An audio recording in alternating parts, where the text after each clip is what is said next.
Morning, ladies and gentlemen.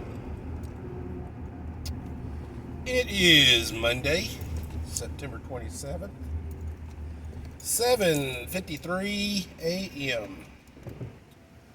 We're going to roll the windows up just a smidge so we can limit the amount of air noise rocking around in here. But I'm going to leave them down because it's still quite pleasant outside. Ladies and gentlemen of the jury,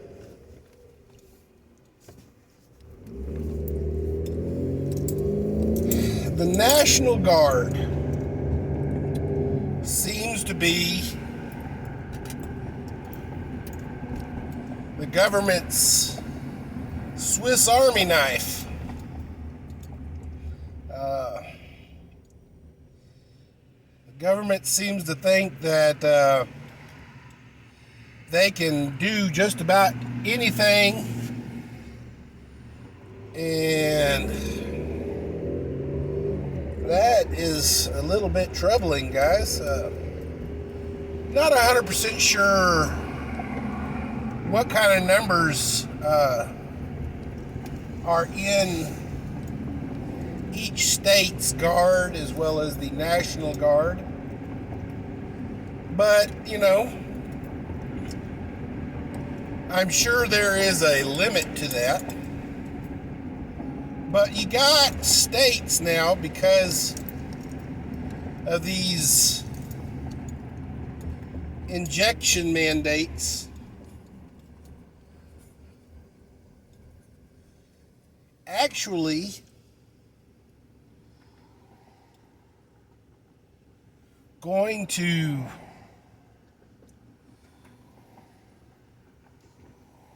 fire, or they're going to quit, either way, in the healthcare field. You got nurses and medical workers going to be replaced by National Guard. Now, we also have an interesting case where 200 National Guardsmen, and I guess women, are being used to replace school bus drivers. Whoa. Now,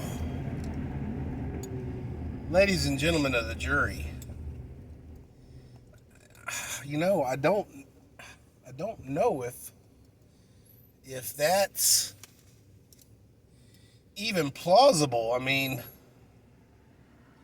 I guess it is. I mean, literally, a soldier follows orders, but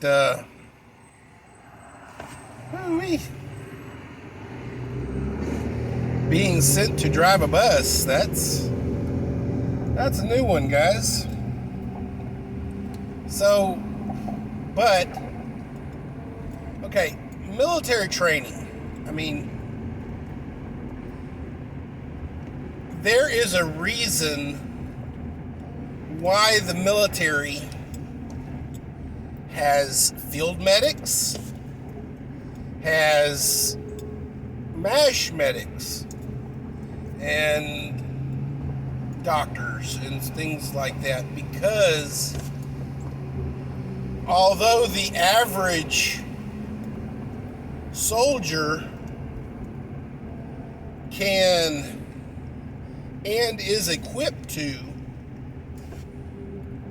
self-apply some medical training upon himself, such as applying tourniquets and stuff like that,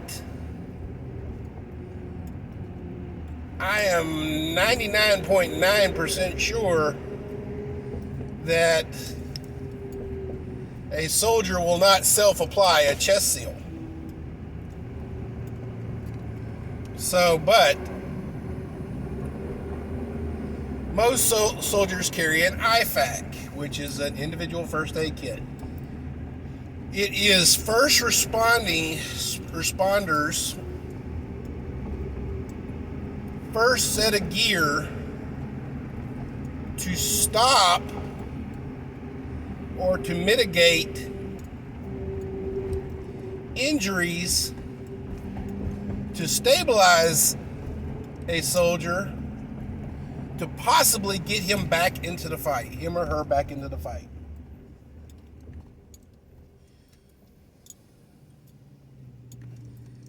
Just because a soldier knows how to apply a chest seal,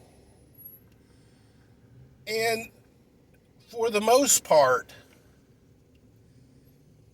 the average soldier are really only trained to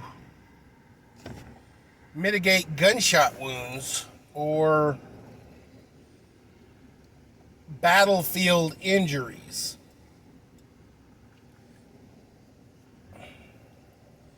You cannot take a soldier with that limitation of medical knowledge and put them into a hospital and expect them to perform like a healthcare worker. Now, I'm sure healthcare worker can be a blanket statement, meaning, the persons who turn down beds, clean the bedpans and things like that, because they work in a healthcare profession. And any warm body can do that. But we're not talking about the warm bodies in the medical profession that are actually being terminated or quitting due to the mandate injection.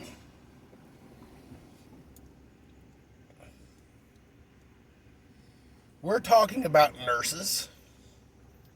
We're talking about RNs and persons such as that have had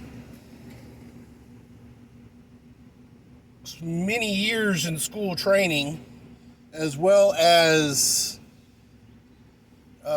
in-person experience as a healthcare worker. And guys and gals, just 1 year ago, these persons were hailed and applauded and put on a pedestal as heroes for the fact that they simply showed up to work during the pandemic last year.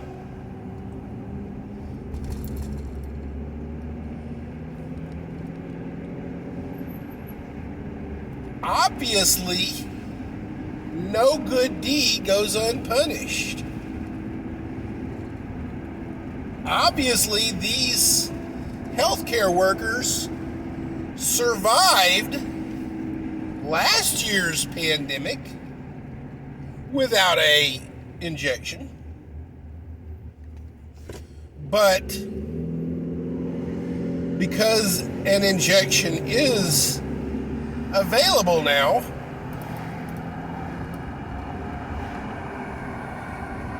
they are no longer the heroes of the world simply because they do what they are trained to do every day, rain, sleet, snow, gloom, and night.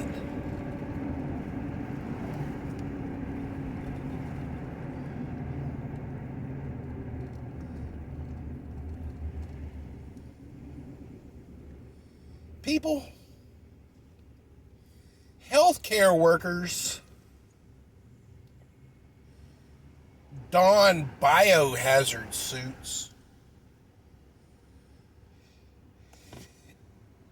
and run face first into the worst plagues and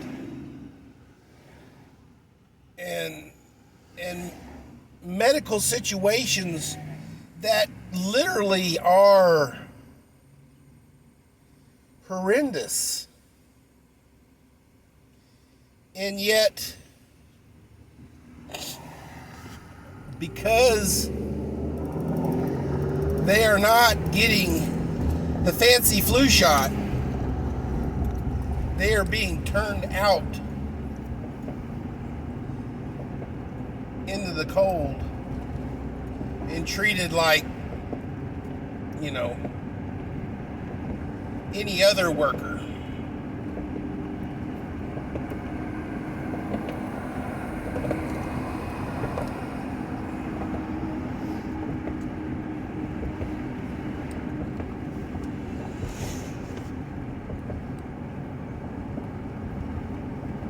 Ladies and gentlemen, I do not believe that the Swiss Army knife of the federal government is going to be capable of replacing these workers. I really, really, really do hope that these workers stand firm in their convictions to avoid the jab, because what's going to happen? The news is already spinning that hospitals are understaffed and overcrowded due to the fancy flu.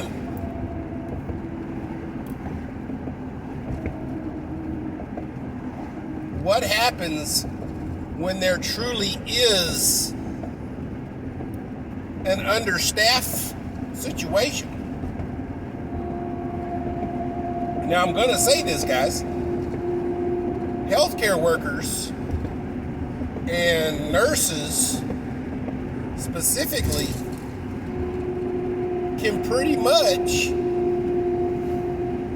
punch their ticket anywhere. They have the education and the knowledge to go anywhere. What would stop these thousands of nurses from uprooting, leaving that state, and coming to, say, Texas? We already have a world-class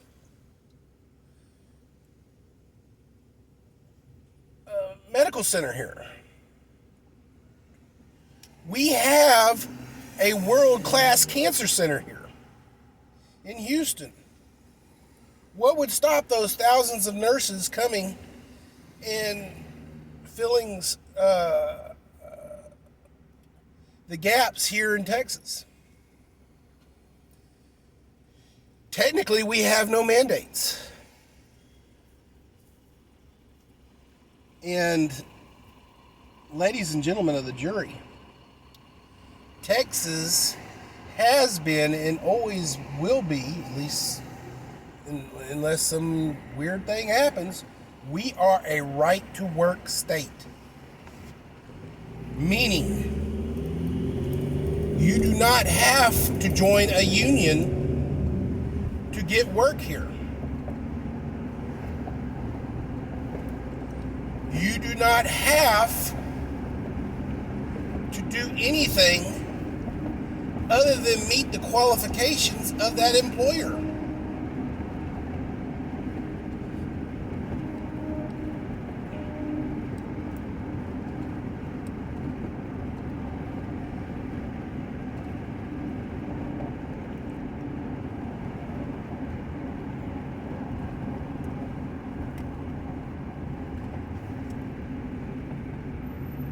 Guys, ladies and gentlemen of the jury,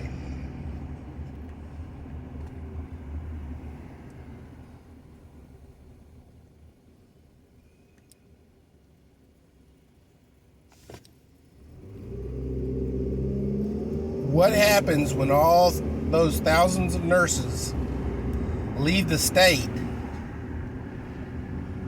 and find work elsewhere, and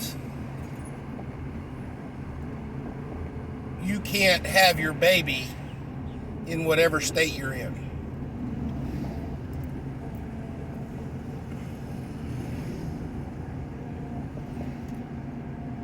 What happens when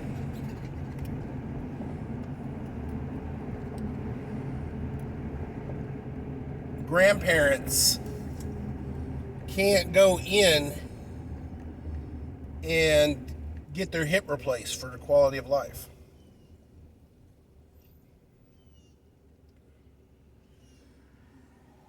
We've already got doctors refusing patients that have not had the injection.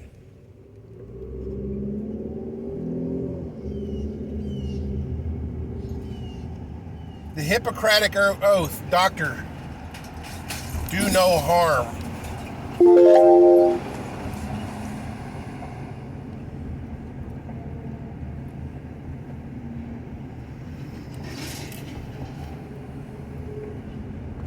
Is ingrained in medical professions,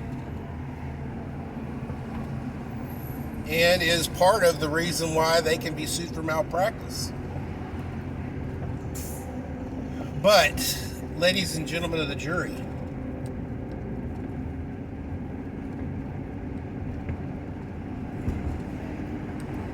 if doctors are now turning away patients simply because of a, oddly enough, medical preference, isn't that completely against what it means to be a doctor or nurse?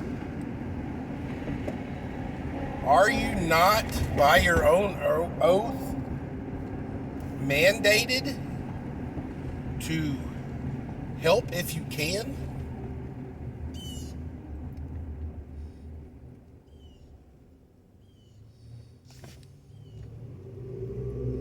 Now, I would understand if it was, a cosmetic surgeon. Because literally speaking, if he absolutely does nothing, he does nothing. His procedures that he does are not life or death.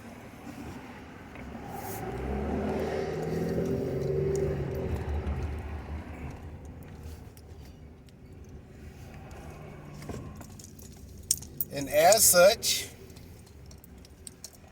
ladies and gentlemen of the jury, if all plastic surgeons stopped seeing patients,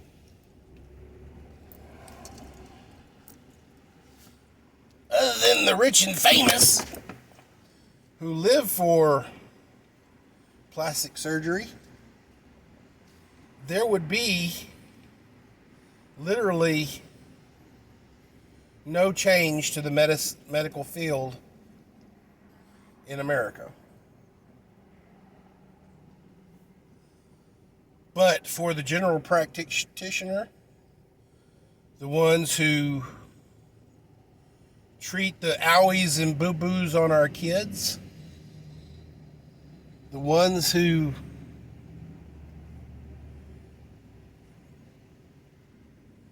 fix the owies and boo-boos on the adults, the ones who diagnose and treat cancers, the ones who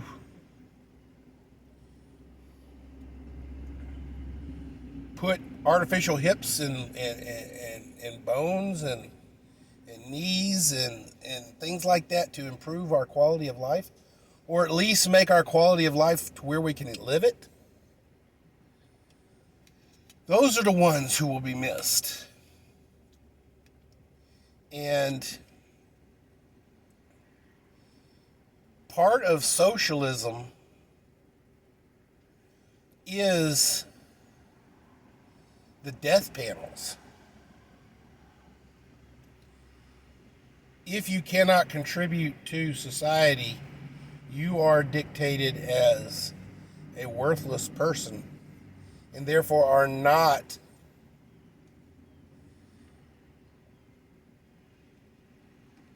relegated treatment. No resources will be afforded you for your life and your livelihood.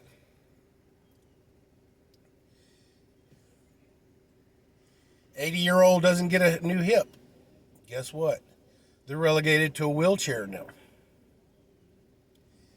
And we hope like hell they've already got a wheelchair, because no resources will be relegated to them.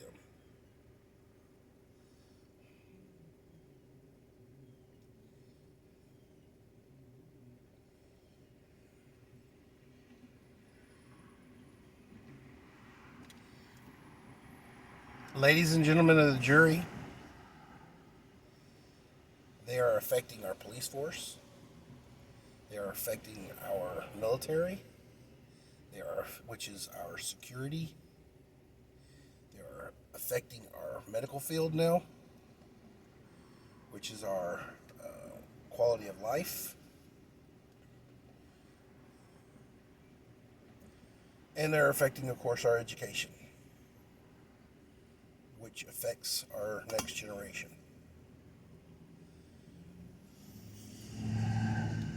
They're hitting us on all points, guys. Gotta wake up. Keep your stick on the ice.